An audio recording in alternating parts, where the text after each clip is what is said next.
Olá, pessoas!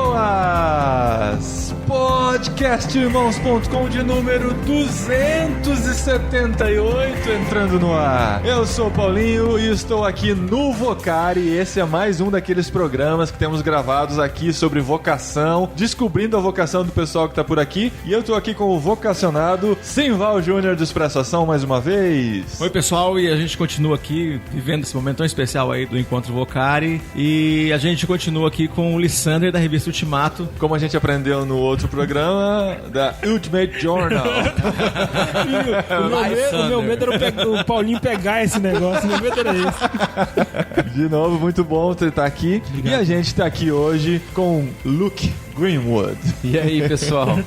O Luke tem uma história incrível de vocação, então a gente vai falar sobre isso aqui hoje. Ele vai contar pra gente como ele foi descobrindo, né? Muita gente que tá ouvindo, espero que esteja encontrando a sua vocação. E hoje tem mais uma história pra gente aprender e, pelo caminho de outra pessoa, como que ele descobriu o seu papel no corpo de Cristo.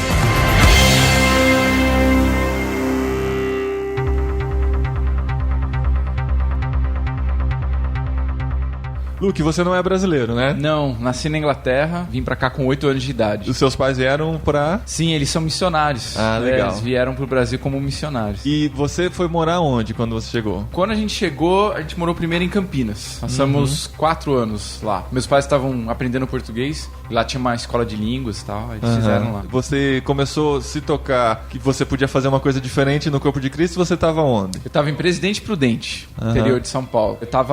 Eu fui pra lá quando eu tinha 12 anos, eu acho. Então eu passei minha adolescência em Presidente Prudente. E eu dou graças a Deus pela minha família, pelos meus pais, que foram meus discipuladores. Eu aprendi muito com eles. E eles, por serem missionários, aprendi todo esse mundo de missões, mas ao mesmo tempo eles me davam muita liberdade pra ser quem eu sou, pra eu descobrir os meus gostos e eu, assim, ter o meu próprio chamado, né? Então, nessa época da adolescência, eu comecei a curtir muito som, muito rock, muito metal. E eles, inclusive, até encorajaram isso, porque eles também, ninguém sabe isso, é segredo, mas eles também são muito fãs de Deep Purple, Pink Floyd, Yes.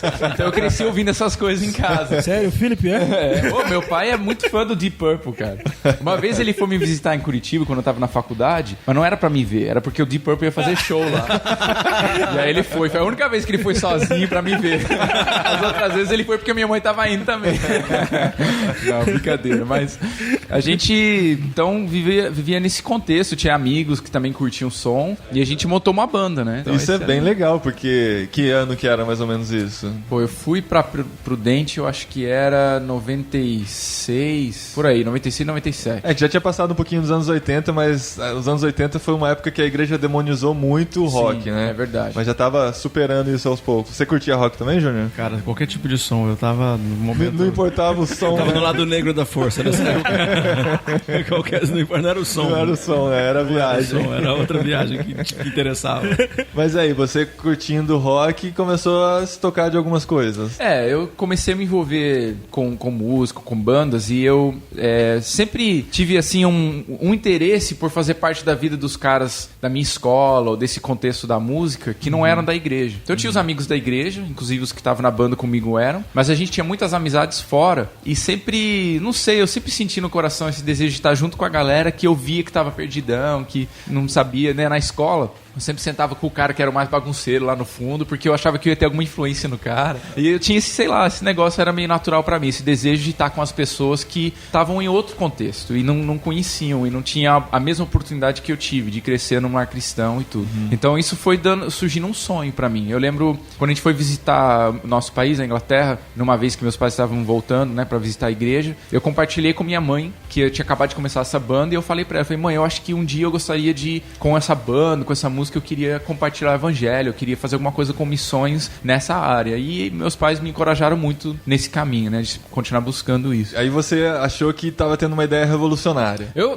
tava com sonhos grandes, assim, eu era um cara ambicioso, assim. Então, a gente morava em Prudente, não tinha muito disso. Não tinha muitas bandas de rock cristão. E, cara, a gente achou que nós éramos a primeira banda. A gente acompanhava outras bandas por revistas como, por exemplo, o Rock Brigade, que é muito som e tal, mas não tem banda cristã ali, né? E a gente achou, cara, nós vamos ser a banda cristã de metal do momento, assim. A gente queria ser estrela do rock mesmo. E a nossa teoria era assim, quanto mais famoso a gente for, melhor, porque daí mais pessoas vão ouvir falar sobre Jesus, né? Então a gente sonhava alto nisso e queria tocar e queria fazer, mas tinha pouquíssimas oportunidades ali no interior de fazer show. Então era mais os ensaios, né? Mas a gente sonhava alto nos ensaios.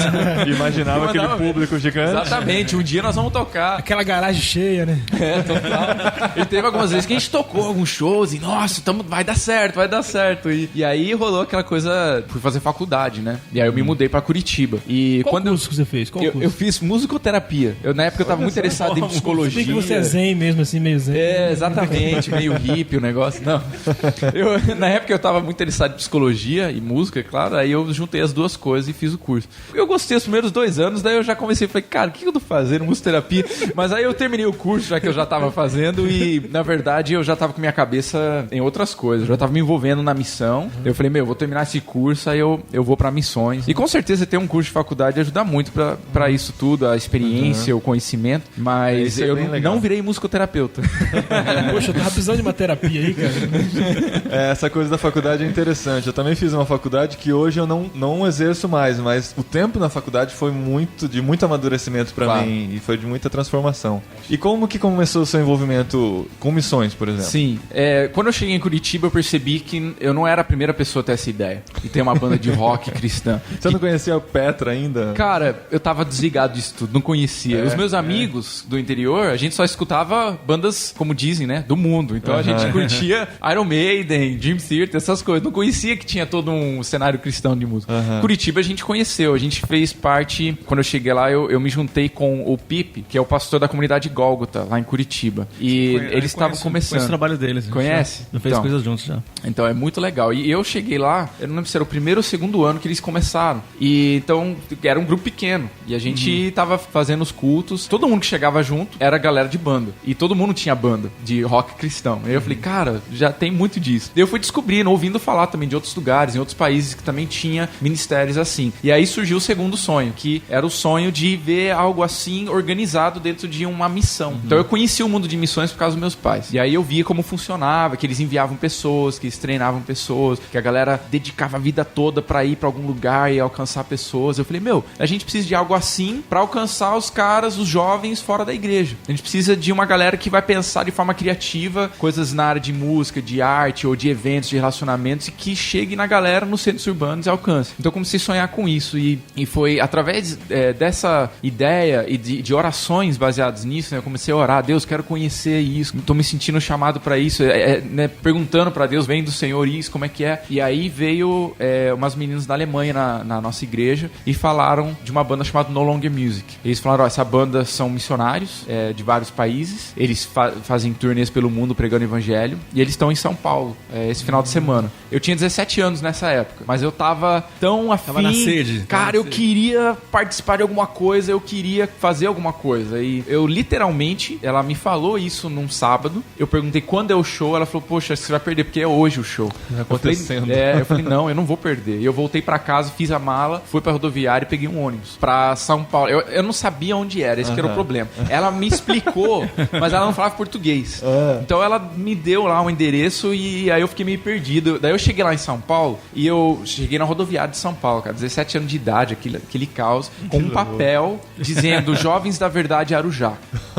Eu não tinha a mínima ideia onde que era isso. Eu achei que Arujá era um bairro em São Paulo. Aí eu fui perguntando, onde que tinha Arujá? Google nessa época, não? Cara, não, ainda não. Eu acho que tinha, mas Google Maps não sei se já tava tão bom. Acho que mas aí eu saí perguntando, galera, onde que fica Arujá? Aí tinha um cara que falou, Arujá é outra cidade, você tem que pegar outro ônibus aqui. Daí eu peguei outro ônibus, quando eu cheguei lá já era meia-noite. Era no meio da noite, tava escuro. No meio do mato, que é Arujá. Aquela entradinha lá, né? A gente faz o Rock no Vale. Nós somos lá, não é? Cara, eu tô com a maior vontade de conhecer. Eu tenho acompanhado um pouco, mas eu não fui ainda. Daí, cheguei na praça lá de Arujá e não tinha ninguém. Tinha um motorista de ônibus com o último ônibus parado pra fazer a última volta. E aí eu fui pra ele, cara, pelo amor de Deus, onde fica esse negócio? Ele falou, Jovens da Verdade, eu já vi uma placa que tem ali numa estrada, acho que é lá. Vou te deixar lá. E o ônibus me deixou lá. Ele falou, acho que é nessa direção aqui, anda aí. Meia-noite. Cara, e eu comecei a andar ali na estradinha que tem lá. Faz muitos anos, então eu não lembro como é que é, mas eu fui andando no meio do mato, da estrada lá. Cara, eu literalmente achei que o cara me enganou, sei lá, eu ia dormir no meio do mato, não sabia. Mas aí eu comecei a ouvir o som. Ou assim, o Jovens da Verdade era lá, ficou a placa, mas já mudou de lá, ficou só o mato agora, né? Assim, a minha ideia é verdade. Eu tava... Um dia já... Não, eu nem sabia. Na verdade, pra mim era muito estranho. Eu falei, mas vai ter um show aqui no meio do nada, sabe? Mas o Rock no Vale é lá hoje, lá, né, cara? E quem chega também fala, nossa, aqui vai ter um festival de rock, falam, né? mas é aqui, né? 1000 pessoas acabem aqui dentro. É doido. Aí eu só sei que eu ouvi o som e andei naquela direção. Quando eu cheguei no Espaço Jovens da Verdade, eu olhei e parecia um lugar típico de cristão, de retiro, de igreja, mas a galera que tava lá não era de igreja. Era uma galera maluca. Era um tatuagem de piercing pra lá e pra cá, mas coisas mais radicais. Eram umas roupas malucas, assim, meio industriais, uns caras com máscara de oxigênio, corrente, um monte de coisa. Eu falei, cara, o que é isso? E aí tava rolando o show e eu assisti o show do No Longer pela primeira vez, com a crucificação e a ressurreição. E eu descobri depois que o que estava acontecendo foi o seguinte: o No Longer Music veio pro Brasil, primeira vez em 2001, começaram a fazer turnê e eles fizeram shows no circuito gótico de São Paulo inteiro. Eles tocaram Madame Satã, Deja Vu, Bloody Covenant Bar, alguns lugares em Campinas. Jovens e da tal. Verdade. Mas olha só, o que aconteceu foi que eles estavam fazendo esses shows e a galera da cena gótica estavam se interessando na mensagem e alguns se convertendo. E eles em cada show convidaram a galera para ir para um encontro pós-turnê para ter um tempo junto com a banda. E eles marcaram isso no Jovens da Verdade. Que legal, Então cara. isso foi organizado pelo Sandro Baggio, que é o pastor do Projeto 242.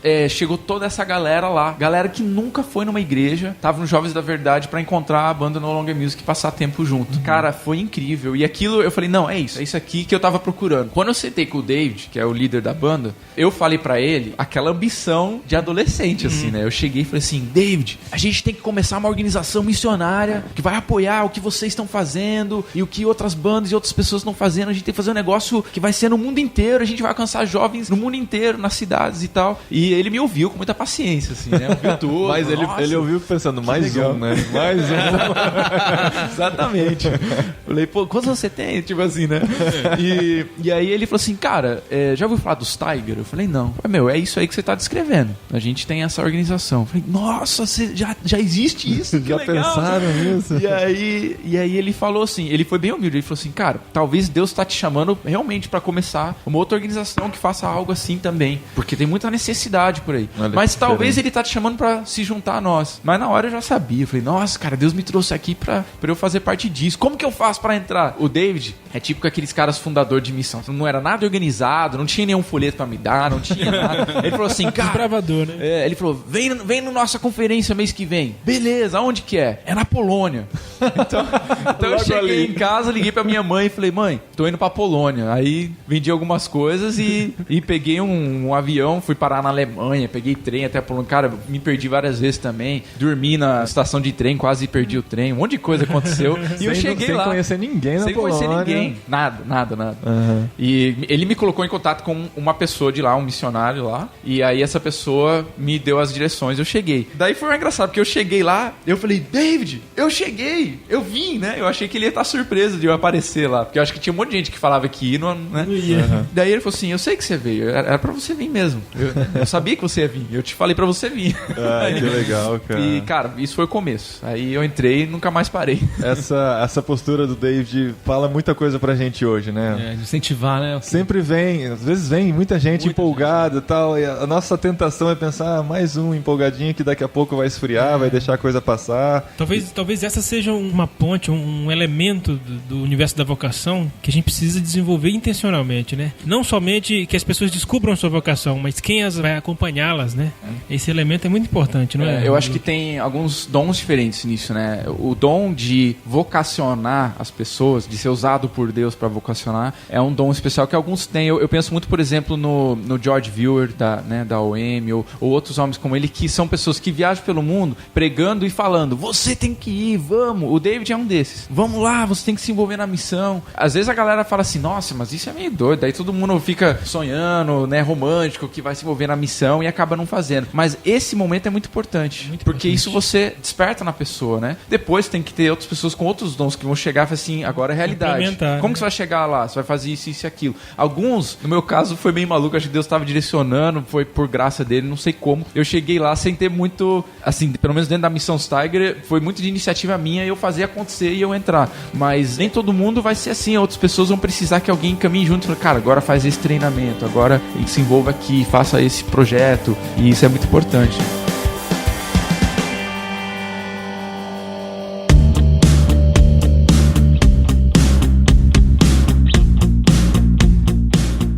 Legal a gente ouvir isso do Luke, porque quando a gente fala de vocação e tal, fica um peso sobre o jovem de que ele precisa, enfim, descobrir o universo todo, tá dizendo pra ele que ele ainda não descobriu, né? Mas pelo que a gente tá ouvindo do Luke, ele era um adolescente com um forte desejo de servir a Deus, querendo descobrir o seu lugar no mundo. Mas ele não pegou um livro e leu, não, agora meu lugar é esse aqui, não. Ele queria, ele foi atrás, né? E Deus colocou as pessoas que ele precisava e as oportunidades e até uns caminhos meio difíceis pra ele chegar lá, né? Tem um teólogo, Luke, que fala assim, você descobre, enfim, a sua vocação quando você para de se perguntar qual é a sua vocação, né? Você descobriu a sua vocação mesmo? E se você descobriu, como que você teve certeza em que, assim, com um elemento que você fala assim, não, é um caminho sem volta? Eu concordo com essa situação, porque eu acho que a gente complica demais como ser humano. A gente fica tentando fazer o plano e quando tiver certinho, a gente consegue enxergar cada passo. Agora eu vou, porque eu já consegui fazer o plano, já entendi o que eu vou ser. Não acontece assim, não aconteceu comigo assim, e eu não consigo pensar em ninguém que disse, não, eu fiz um plano e aí foi lá e aconteceu. O que acontece é que a gente conta histórias como eu tô contando agora, só que eu tô contando olhando pra trás. Olhando pro passado e falando, olha como Deus me direcionou. Tem um sentido muito grande quando você faz agora eu enxergo o plano. Agora você enxerga. Mas no momento eu não enxergava isso. No momento o que eu sabia? Eu sabia que eu queria fazer alguma coisa, eu queria ver missões alcançando jovens que não estavam na igreja, e aí eu conheci algumas outras pessoas fazendo algo parecido e me juntei e comecei a fazer parte. É um passo de cada vez. Eu acredito que a forma que a gente vai entendendo e percebendo a vocação de Deus sobre a nossa vida são passos pequenos de obediência. Um passo de cada vez. Onde eu entendo o que Deus quer que eu faça agora. Eu não sei o que eu vou estar fazendo ano que vem, mas agora Deus está me chamando para fazer isso. Eu vou dar um exemplo. Quando eu tinha essa banda que eu contei lá no interior de São Paulo, eu achava que era aquilo que eu ia fazer. Quando eu cheguei em Curitiba, me envolvi com o Gólgota, com o Pipe, e eu vi que tinha muitas bandas, muitas coisas acontecendo, era legal. Pra mim, de repente, poderia ter sido aquilo. Nossa, encontrei o lugar dos meus sonhos, é isso. Mas eu morei no centro de Curitiba, né, onde eu ia pra faculdade, e tinha uma galera na rua lá, usando crack, pessoal da prostituição, né, as meninas nas esquinas, e aquilo, eu passava por aquilo todo dia, e isso começou a me incomodar, e eu comecei a orar por aquelas pessoas. Nessa oração eu senti Deus me chamando pra fazer alguma coisa, por aquela situação. Então eu não sabia o que fazer, eu até lembro, eu perguntei, Deus, o que eu faço? E eu senti muito forte que ele simplesmente disse, faz café. Aí eu comecei a acordar mais cedo na faculdade e eu fazia café. Legal. E aí eu descia lá, no fim do turno da galera, os travestis, as prostitutas, e eu oferecia um café pra eles quando eles estavam já pra ir embora, né? Aquilo foi um marco muito importante, foi um momento meio radical na minha vida, onde eu senti que eu tinha que largar tudo pra ajudar aquelas pessoas. Peguei minha bateria e eu deixei lá na igreja. Eu falei, eu não vou mais tocar bateria, pode pegar. Deixei lá na igreja. E eu saí da banda que eu tava. Os caras da banda ficaram irados. Eu disse, você é louco, meu. Nós temos uma missão, você tá largando a missão. Eu falei, cara, não é que eu tô sentindo Deus chamando pra fazer algo diferente nesse momento. E eu larguei a banda. Larguei o sonho de ser o estrela do rock, de ser algo grande. E comecei a me dedicar àquilo. E eu fiquei 4 anos, a gente desenvolveu um projeto chamado Sangue Bom. Trabalhava com a galera na rua. A comunidade Gólgota é uma referência em Curitiba por fazer esse negócio lá no Sangue centro, Bom. E foi assim que começou. Então foi por isso que eu chamei. A gente fez eventos lá em Curitiba tempos atrás. Olha, que legal. E eu chamei o Pipe pra falar sobre isso, da oficina, contar como que era esse contato, com a galera, como né? o mundo funciona, as né? Agora enquanto o cara que tava lá desde o começo também. As coisas começam com coisas pequenas. Exatamente. Mas olha que interessante, depois de trabalhar com isso por 4 anos, e aí uma galera da Gólgota se juntou, a gente começou a fazer essa equipe na rua, eu já tava me envolvendo nos Tiger, já tinha conhecido o David, eu tava ajudando, traduzindo, e aí ele chegou uma hora e falou assim, Luke, você pode ser meu baterista? Venha viajar comigo, eu preciso de um baterista. Eu falei, não, cara, eu já lego bateria, não toco mais, eu tô ajudando a galera aqui na rua. Aí ele falou, eu preciso de um baterista. E aí ele foi me falando e me convenceu. E aí eu fui. Só que quando eu fui, e aí a gente viajou, Alemanha, Polônia, Turquia, Chile, Brasil, fazendo turnê com a banda. Aconteceu o sonho da banda. Exatamente. Cara. Aí, de repente, eu me liguei. Eu falei, cara, eu tô fazendo o que eu tinha sonhado lá atrás, só que eu não tinha a mesma motivação. Eu não tava nem aí pra banda, pra música, eu tava lá porque eu queria trabalhar alcançando a galera. Era missões. E aí eu percebi o que Deus tinha feito comigo. Ele pegou um sonho que eu tinha, amassou primeiro, faz o que eu tô te pedindo. Eu tinha que tomar um passo de obediência a cada vez. E depois, lá na frente, ele falou, agora eu quero que você faça isso. Então, eu acho que, pra mim é isso. É um passo de cada vez, é obediência, é perceber que quem tá no controle é Deus e perceber que a missão não é nossa, a missão é de Deus. É Deus que tem a missão, é o desejo dele. E aí ele vai direcionando a gente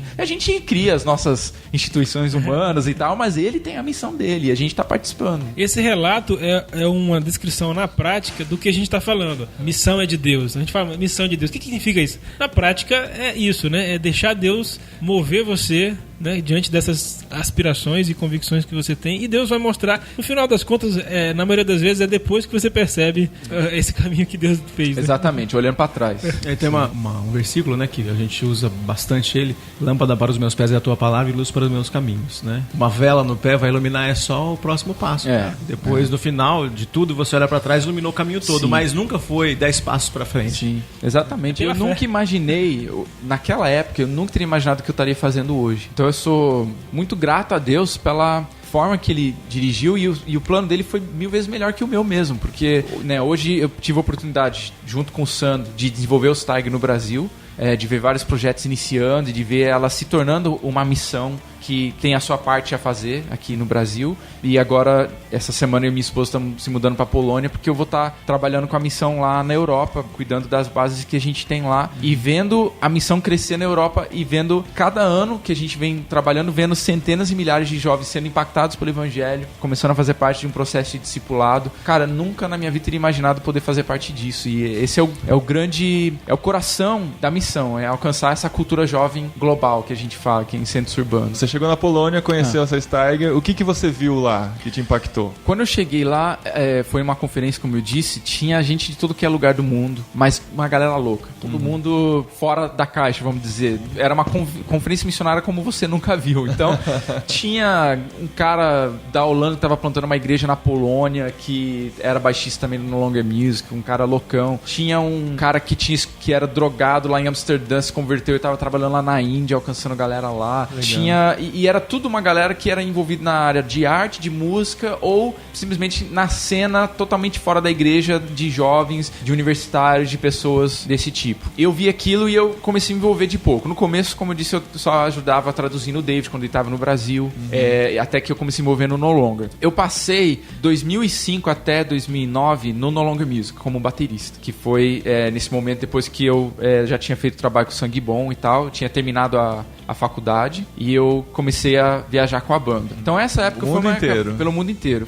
Eu considero isso uma época de formação pra mim. Então, o No Longer Music foi uma escola de aprendizado. A gente viajou pela Europa, pelo Oriente Médio. Nós fizemos shows em Turquia, no Líbano. A gente viu a necessidade lá. E eu comecei a entender mais qual era o público-alvo que Deus estava nos chamando para trabalhar. Eu comecei a entender que existia jovens em todo o centro urbano, independente do continente, seja Europa, seja América do Sul, seja Estados Unidos, seja Oriente Médio, que compartilham de uma mesma cultura, de uma mesma forma de enxergar o mundo, que é linkado pela mídia, pela indústria do consumo, pelo globalismo. E dentro desse globalismo há uma visão de mundo predominante, que é o humanismo secular. Inclusive com a galera de lugares como o Oriente Médio, onde eu pude ter a oportunidade de sentar com uma banda de thrash metal da área do Hezbollah, do Líbano, numa cafeteria igual um Starbucks da vida, e trocar ideia e eles falarem assim pra mim: meus pais são muçulmanos. Eu tenho escrito na minha carteira de identidade que eu sou muçulmano, mas eu não acredito mais em Deus, não acredito em mais nada. O cara tinha o mesmo jeito de enxergar o mundo como um universitário universitário de São Paulo. É o humanismo secular predominando. O cara compartilha as mesmas coisas no Facebook, no Twitter, ele assiste os mesmos filmes, ele escuta as mesmas músicas, ele tem uma banda igual a banda que eu tinha no Brasil.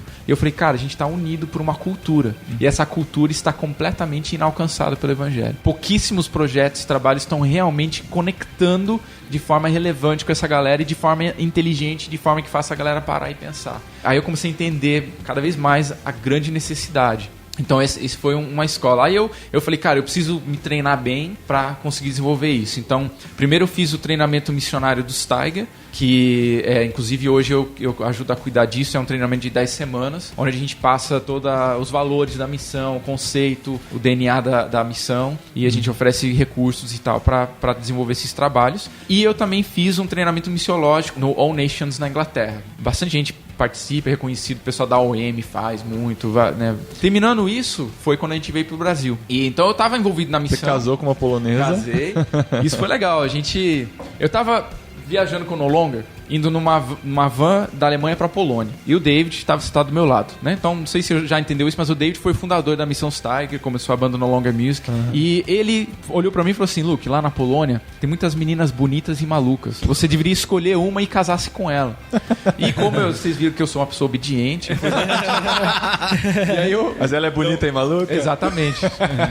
E a gente se conheceu lá, ela começou a participar da missão também, ela é filmmaker, então ela estava fazendo um documentário na época sobre o No Longer Music. Ela foi pro Brasil, veio pro Brasil para filmar a turnê e fazer um documentário sobre isso. E a gente se conheceu em julho de 2005. A gente não se via, porque eu tava no Brasil, ela tava na Polônia. A gente foi fazer um treinamento do Steiger no começo de 2006 e eu pedi ela em casamento. Acho que a gente namorou 1 mês e meio, pedi ela em casamento e mais 1 mês e meio depois a gente casou. Uau! Então, no dia que a gente casou... É maluca mesmo, né? No dia que a gente casou, a gente se conhecia fazia 1 ano. Tipo, aí, inclusive ela falou assim pra mim, ela falou, na cultura judaica, é assim, você conhece a pessoa e 1 ano depois você casa. Você não vê a pessoa naquele ano, então a gente cumpriu algo da tradição judaica. Quanto tempo estão casados? Agora 9 anos. Legal. Graças a Deus, tem sido maravilhoso. A gente servir Deus junto como família. Ela participa da missão também. Por exemplo, no treinamento na Alemanha, ela cuida de toda a parte prática, de levar a galera pro festival Woodstock na Polônia, que ano passado deu 800 mil pessoas, é o maior festival da Europa. Uau! Porque é gratuito e toca todas as bandas grandes, né? Skrillex, toda essa galera assim. E a gente leva uma tenda, a gente monta lá e fica no meio da maluquice, assim, cara. Aquilo ali é literalmente sexo, drogas e rock and roll. Aquilo ali tem 2 equipes organizadoras do festival Woodstock. Uma delas são os caras fortes, que chegam quando tá rolando briga pra separar e arrancar os caras, bater neles também e arrancar pra fora do festival. E a outra equipe é a equipe do carrinho. Eles têm um carrinho que eles vão andando pro festival, pegando a galera que tá desmaiada em coma alcoólico, colocam no carrinho e levam pro hospital. Então esse é o tipo do festival.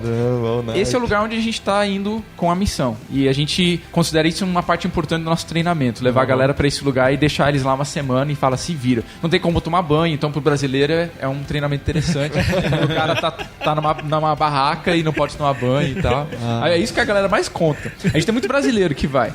E toda vez a galera volta e fala assim, cara, Woodstock, meu. Nossa, eu fiquei uma semana sem tomar banho, cara. Comentário que o cara faz. E a gente preocupado no Vocari, se tem alojamento pra todo mundo. Esquece isso. O pessoal com banho, no banho tá frio, não tá? O cara tinha que ser um Woodstock, né? Cristão, né? É isso aí, meu.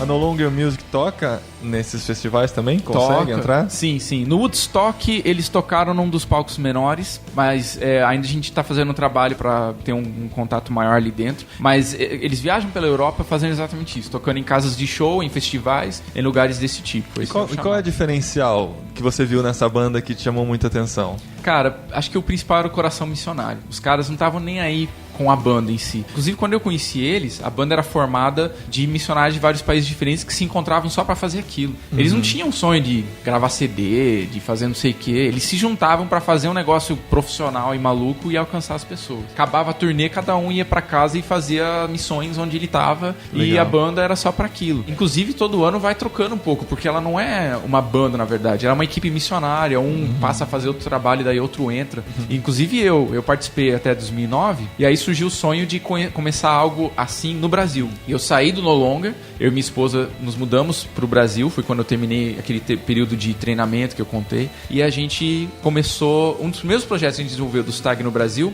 foi uma banda seguindo os mesmos valores e o conceito do No Longer Music, que é a banda alegórica. Então, o conceito principal, demonstrar a cruz no show. Então, o show da Alegórica é as músicas próprias, é um estilo diferente do No Longer Music, uma performance diferente, mas ele demonstra a cruz, assim como o No Longer Music demonstrou. Aquela coisa da performance que eu vi no vídeo só, eu não conheço a banda, parece uma marca registrada de vocês, né? Eu acho que é algo que é muito do No Longer Music. O Alegórica é inspirado e fazendo parte da mesma missão do mesmo projeto. Inclusive, no começo a gente chamava de NLM Alegórica, No Longer Music Alegórica. Era pra ser a versão brasileira de um show. E assim, é que ela acabou ganhando uma identidade muito própria, mas ela é totalmente inspirada no No Longer Music. A gente tem falado disso na missão, de inspirar outros artistas e bandas a pensarem em formas e novas formas, não igual ao No Longer Music faz, mas novas formas de demonstrar a cruz na arte. E a gente não quer dizer com isso que você é um pintor, então pinta uma cruz. Não é isso. É entender, né? É entender o que é o sacrifício de Cristo e a ressurreição e a mensagem do Evangelho, que é algo profundo, complexo, com vários aspectos, e como a gente demonstrar isso de forma inteligente, criativa, através da arte da música e vivenciar isso. A gente viu o vídeo ontem, né? Não sei se você já viu o show dele. O show não. Eu já tinha visto o vídeo antes, porque uma atriz que trabalha com o Luke, trabalhou, né? Agora... Falei com ele, ela recentemente foi para um outro projeto, a Verônica, ela esteve trabalhando junto com ele no Alegórica. Então tem atriz, né? Já tinha visto antes e a gente já tinha conversado antes. Cara, é uma coisa muito diferente, né? Muito diferente do que eu já tinha visto. A Verônica é uma atriz maravilhosa, a gente trabalhou junto, assim, nossa, foi muito legal. A equipe do Alegórica tinha 10 pessoas. Atriz, técnico de efeitos especiais, atores, músicos, VJ que mexe com multimídia. Então é uma equipe, cada um numa área que a gente chega numa casa de show e revoluciona o negócio. É da hora porque a galera nunca espera isso. O primeiro choque que eles têm não é do evangelho. O primeiro choque que eles têm é de, cara, que equipe é essa que trouxe um monte de coisa. Geralmente os caras aparecem...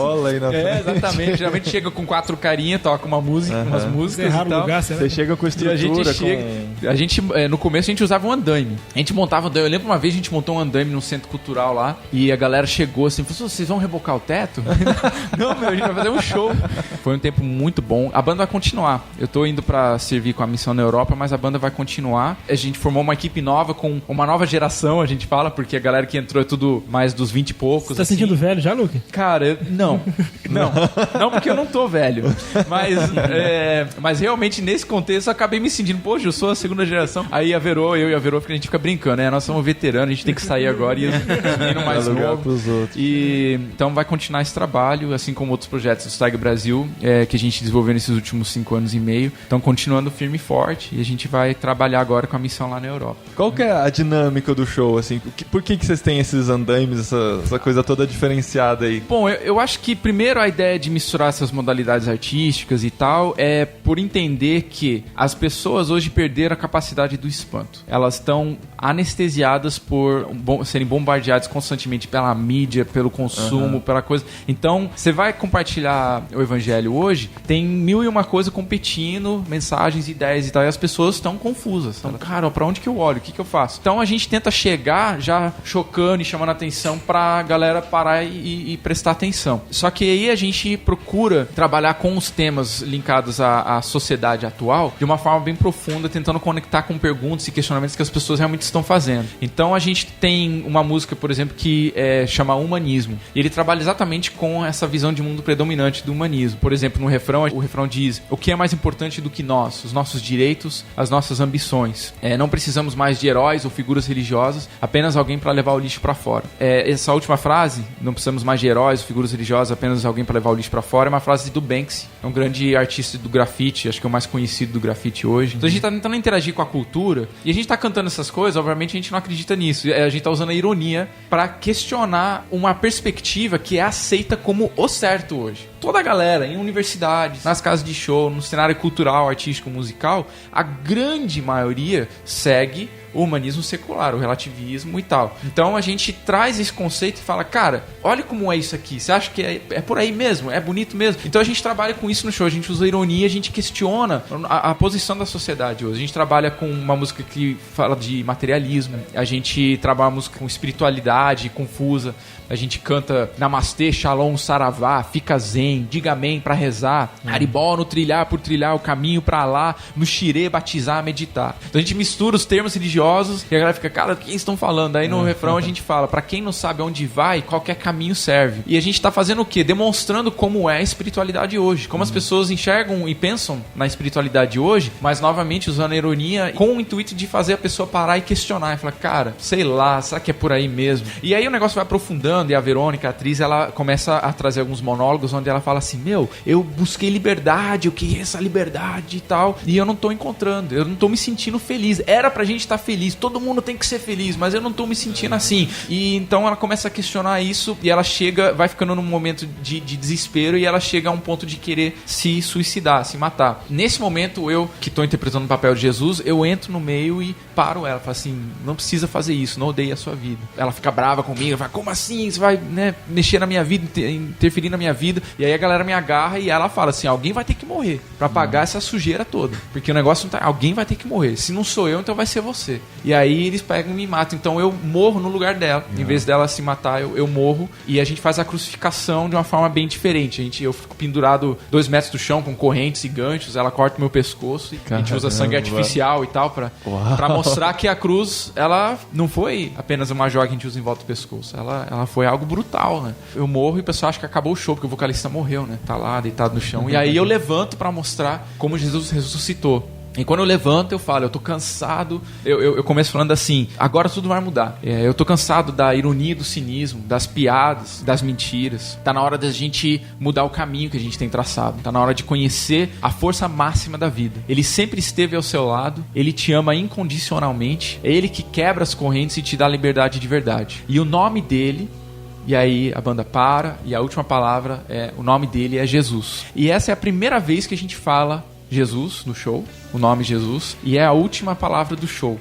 Por quê? A gente está tentando mostrar para as pessoas quem Jesus é, qual é a relevância dele com todo esse contexto da sociedade que eu estava descrevendo, que a gente mostra no show. E aí nós falamos, esse é Jesus. Porque o que acontece? Se eu entro no show e começo falando assim, galera, a gente tá aqui, a gente queria falar para vocês sobre Jesus e tal, na hora levanta a barreira, fechou. Preconceito, a galera sai. Só que quando eu demonstro e mostro, a galera já começa a sacar, assim, cara, ele tá falando alguma coisa diferente.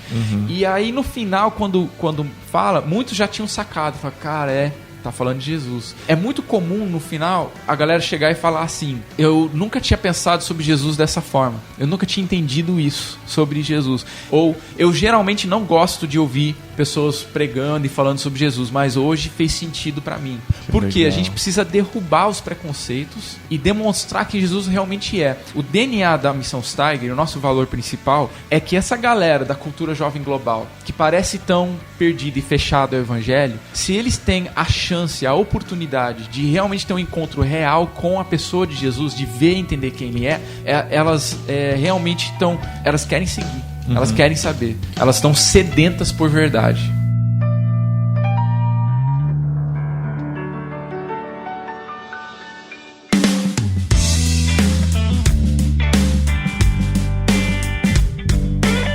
Luke, você encontra muitos jovens filhos de família evangélica? Cara, quantas vezes em casa de show? Quantas vezes? Eu tava num show em São Paulo, numa casa na Rua Augusta. A gente tava fazendo show depois de algumas outras bandas. Eu falei, eu queria agradecer as outras bandas. Como é que é o nome dessa banda que tocou antes da gente? Aí o pessoal, como é que era? Possessão ou Possuídos, ou algo assim. Eu falei, eita, essa banda deve ser do mal, né? Possuído. Beleza. Aí a gente fez o show. Acabou o show, eu muitas vezes, mesmo na casa de show, eu faço um apelo. Cara, se você entendeu o que a gente tá dizendo, e você quer conhecer Jesus, como a gente explicou como ele é aqui, você quer conhecer esse Jesus, venha pra cá, a gente vai orar junto. No meio da casa de show. Aí a galera chega. E nesse dia, eu levei a galera pro camarim. Falei, quem quer conhecer Jesus, vem pro camarim com a gente. E foi uma galera. Essa banda Possuídos foi... era uma mina e um cara e mais um outro. A mina e o cara tava em lágrimas, estava chorando. E aí a gente foi trocar ideia e eles falaram, meu pai é pastor e eu era da igreja desde pequeno, assim, e a gente saiu da igreja, hoje a gente tem essa banda aí que fala de bruxaria e tal, e hoje Deus falou comigo na casa de show. O cara mudou o nome da banda, né? Ungido. Se incorporou, né? Se incorporou. Cara, eu já tive... No Líbano eu conheci uma banda que aconteceu exatamente isso. Os caras tinham um nome que eu não vou nem falar aqui qual que era o nome. E depois que rolou a turnê junto com eles, eles mudaram o nome pra Voz do Vento.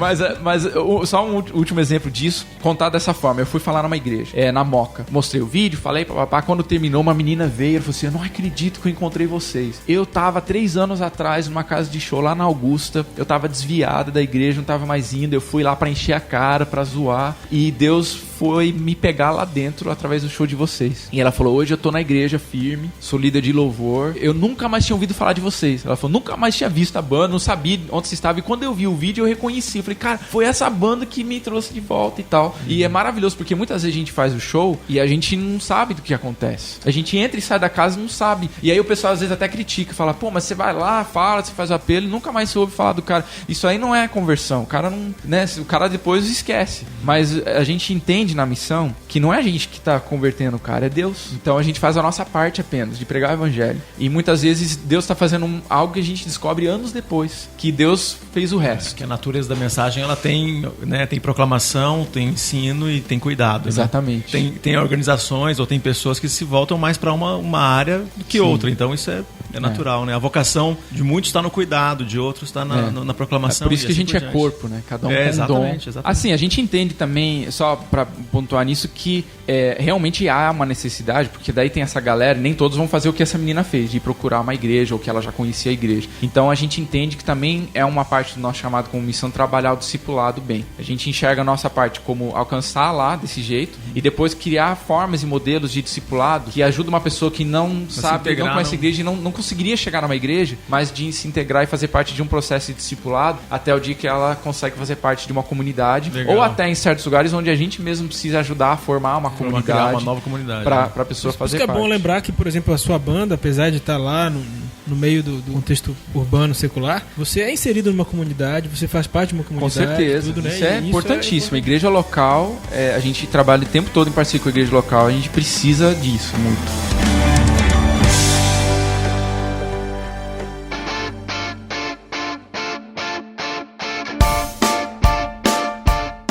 Luke, muito legal, cara, conhecer esse trabalho. Não é meu universo.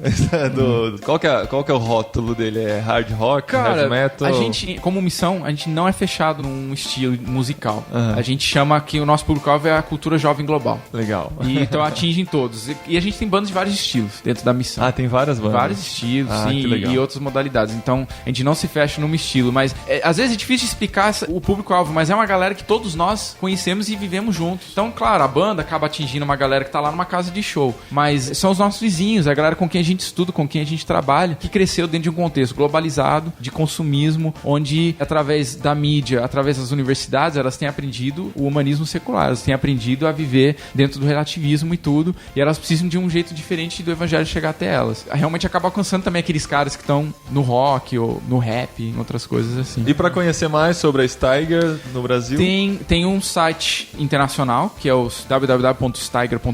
Tem link aqui no post desse programa. Tem o Facebook, a página do Facebook do Steiger Brasil. E a gente tem vários eventos que a gente faz durante o ano pra galera conhecer mais a missão. A gente faz um treinamento em São Paulo chamado Compacta, que é 2 semanas de treinamento ensinando a fazer o que a gente faz na missão. todos que têm interesse podem estar se inscrevendo para isso, a gente sempre é aberto a isso. E tem uma conferência que a gente geralmente faz em outubro ou novembro também em São Paulo, que é a conferência da Missão Steiger. E às vezes a gente faz seminários que a gente leva para cidades. A gente acabou de fazer um em Brasília, 2 ou 3 dias, onde a gente oferece oficinas falando sobre esse trabalho de evangelismo e discipulado com a cultura jovem global. Aquele vídeo da alegórica que a gente viu ontem, está na internet ou vocês... Ele tá no Vimeo. A gente procurou não colocar muito aberto, por exemplo, no YouTube, porque às vezes, pelo menos lá atrás quando a gente tava conversando, isso atrapalhava um pouco na nossa entrada em casas de show. Porque se o primeiro vídeo promocional que o cara encontra é um vídeo mostrando pregação e tal, o cara não entende. Então a gente deixa nossos vídeos promocionais não missionários no YouTube, e esse vídeo que mostra especificamente o ministério, ele se chama Banda Steiger Brasil.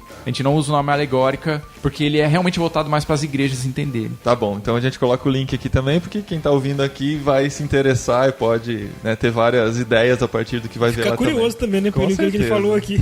É incrível, o trabalho é incrível mesmo. Parabéns, Luke. Obrigado. Deus abençoe lá na Polônia. Deus abençoe nessa nova fase de vida aí. E obrigado por dedicar esse tempo aqui pra gente. É isso, foi um prazer. Obrigado por me receber. Valeu.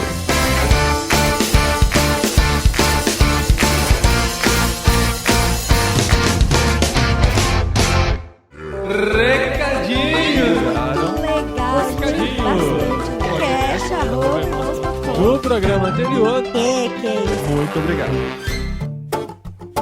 Recadinhos, esposinha. Recadinhos, esposinho. Mais um programa gravado no Vocari, conteúdo muito legal aí com o Luke Greenwood. Tenho certeza que muitas escamas caíram de muitos olhos por aí. Isso é muito importante sempre. Pois é, fazendo mais vontade na gente de participar do Vocari e fazendo com que eu me arrependa de não ter ido. Vocari 2016 tá chegando, quer dizer, né? Estamos aí há uns 6, 8 meses dele, mas você já pode se programar para abril de 2016. Já pode fazer a sua inscrição em vocari.org.br, hein? De 21 a 24 de abril. Ô, gente, faz né? Vocês precisam se atualizar, se capacitar, participar de treinamentos e também conhecer novas coisas que estão acontecendo por aí. Eu falo isso por mim também, né, amor? É muito legal quando a gente participa de eventos assim, conhece pessoas novas, diferente, e vê o que o pessoal tá fazendo. Nesse último fim de semana, a Adri participou sozinha, sem esposo e sem filhos, do treinamento do Envisionar, da jornada Envisionar. Foi muito legal, conheci muita gente lá, muitos ouvintes do podcast, olha que legal. Pois é. E, gente, é interessante quando você vê que as pessoas fazem a mesma coisa, utilizam o mesmo material, mas fazem coisas, assim, mirabolantes, treinamentos diferentes e captam vários tipos de pessoas, é muito legal. Eu não sei se eu entendi o que você disse, mas eu acho que foi bem profundo isso. Mas a Adri conheceu muitos preletores legais, muitos temas interessantes que podem até gerar conteúdo pro podcast, né, Adri? Ela voltou cheia de ideias aqui, de coisas novas pra gente falar. E a gente sempre volta muito... Muitas histórias, amor, muitas histórias. É muito bom. A gente sempre volta muito impactado de eventos assim, mudam a nossa forma de pensar, nossa forma de ver o mundo, e isso sempre é muito legal. E eu devolvo os abraços que recebi indiretamente, né? As pessoas que foram lá e reconheceram a Adri, mandaram abraços pra mim, então devolvo o abraço pra vocês também. Obrigado pelo carinho. Valeu, gente!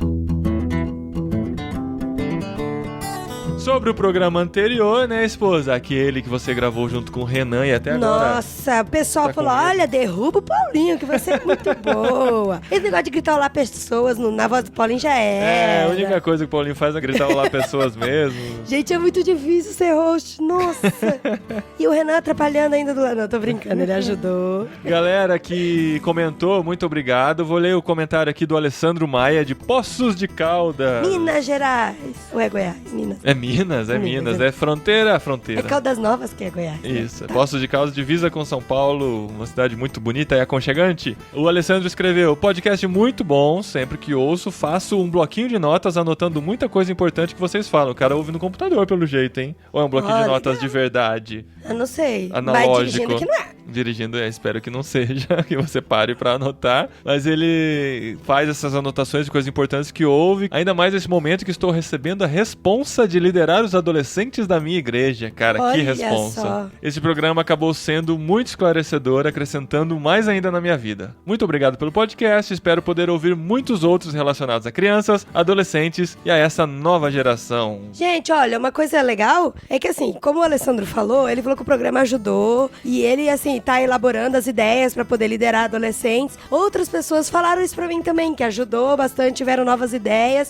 Inclusive o material do projeto TNT, o pessoal mandou e-mail pro Renan. O Renan mandou, o pessoal agradeceu, falou, olha, vai ajudar pra caramba, vou usar com meus adolescentes. E você que tá ouvindo, que nem o Alessandro, que quer uma ajuda também nessa área, pode mandar um e-mail pro Renan que ele manda, né, amor? Isso, a gente não disponibilizou esse material aberto, assim, porque a gente quer conhecer as pessoas que estão usando esse material, né? Então você escreve para renan@ibaviva.com.br e pede o conteúdo que ele vai mandar para você, tá bom? Se você tem esse interesse de trabalhar com evangelização, os próprios adolescentes evangelizando nas escolas, que é o projeto do TNT 412, você pode enviar esse e-mail e solicitar esse material. renan@ibaviva.com.br. Daí você fala pra ele que você ouviu no podcast a participação dele, que foi muito legal, mas que a minha foi melhor.